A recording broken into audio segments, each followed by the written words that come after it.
সুযোগের রাত। আমরা দোয়া করি আল্লাহ সবাইকে আজকে বেশি বেশি নফল ইবাদত করার তৌফিক দান করুক। পড়েন সবাই আমিন। আমিন।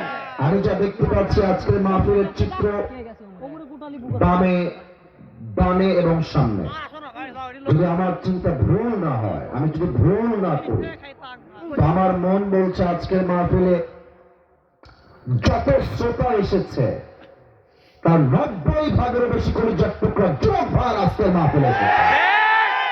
যদি আপনারা আমার কথা বিশ্বাস না করেন, একবার নিজেরাই ঘুরে ঘুরে দেখতে পারেন যে যুবকরা আজকের মাহফিলে এসেছে, এদের দ্বারাই আগামী বাংলাদেশে ইসলামের রাজ কায়েম হবে।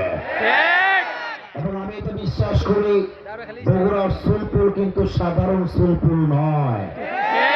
বগুড়াকে কিন্তু সবাই ভয় পায়, সবাই ভয় পায়।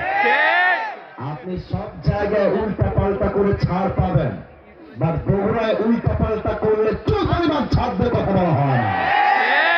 আর সেকেন্ড কথা হলো, লাস্ট টাইম যখন বগুড়ায় এসেছিলাম, অনেক মিডিয়ার ভাইরা এসেছিলেন, তারা আমার সাক্ষী। তাদের সামনে আমি বলেছিলাম বগুড়া এতটাই স্মার্ট একটা জেলা, আমার মনে হয় বগুড়া কোনো জেলা নয়, বগুড়াকে একটা বিভাগ হিসেবে ঘোষণা দেওয়া দরকার। আমি দোয়া করি আগামী বাংলাদেশ বগুড়া থাকবে, তাই বগুড়া কোনো জেলা হিসেবে নয়, বিভাগ হিসেবে থাকবে। ঠিক কিনা বলে? আল্লাহ বগুড়ার মানুষকে